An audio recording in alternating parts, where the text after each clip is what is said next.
വയനാട് തിരുനെല്ലിയിൽ വീട്ടുകാരുടെ ഉറക്കം കെടുത്തിയ രാജവെമ്പാലയെ ഒടുവിൽ പിടികൂടി.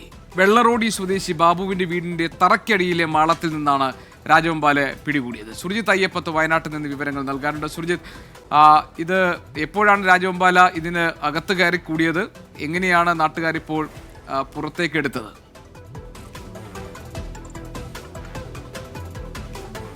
ഗോപി, വയനാട് തിരുനെല്ലിയിലാണ് നാട്ടുകാരുടെ ഉറക്കം കെടുത്തിയ രാജവെമ്പാലയെ ഒടുവിൽ പിടികൂടാൻ കഴിഞ്ഞിട്ടുള്ളത്. തിരുനെല്ലി വെള്ളറോഡിയിലെ ബാബുവിന്റെ വീടിന്റെ തറയുടെ അടിയിലുള്ള മാളത്തിലാണ് ഈ രാജവെമ്പാല കഴിഞ്ഞ കുറച്ച് ദിവസങ്ങളായി ഇങ്ങനെ ഒളിച്ചിരിക്കുന്ന ഒരു അവസ്ഥ ഉണ്ടായത്.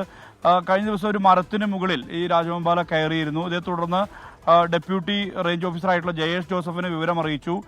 തിരുനെല്ലി സ്റ്റേഷൻ സ്റ്റാഫ് സ്ഥലത്തെത്തിയപ്പോൾ അത് ഓടി മാറുകയാണ് ഉണ്ടായത്. പിന്നീട് ഈ സുജിത്ത് വയനാട് എന്ന് പറയുന്ന ഈ പാമ്പ് സംരക്ഷകനായിട്ടുള്ള ഒരാളുണ്ട്, അദ്ദേഹത്തെ വിളിച്ചു. അദ്ദേഹം നിരവധി ഇത്തരത്തിൽ പാമ്പുകൾ പിടികൂടുന്ന ഒരാളാണ്.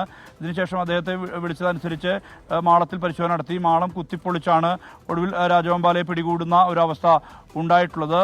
എന്തായാലും ഈ മേഖല എന്ന് പറയുന്നത് വനത്തോട് ചേർന്ന് കിടക്കുന്ന പ്രദേശമാണ്. സ്വാഭാവികമായും ഇത്തരത്തിൽ രാജവെമ്പാല അടക്കമുള്ള പാമ്പുകൾ മറ്റു വന്യമൃഗങ്ങളെല്ലാം തന്നെ ഇറങ്ങുന്ന ഒരു മേഖലയാണ്. അവിടെയാണ് ഇങ്ങനെ ഒരു രാജവെമ്പാലയുടെ സാന്നിധ്യം ഉണ്ടായിരിക്കുന്നത്. സാധാരണഗതിയിൽ അങ്ങനെ വലിയ ഉപദ്രവമൊന്നും രാജവെമ്പാല കൊണ്ട് ഉപദ്രവമൊന്നും ഉണ്ടായിട്ടില്ല എന്നുള്ള തരത്തിൽ തന്നെ പറയുന്നുണ്ട്.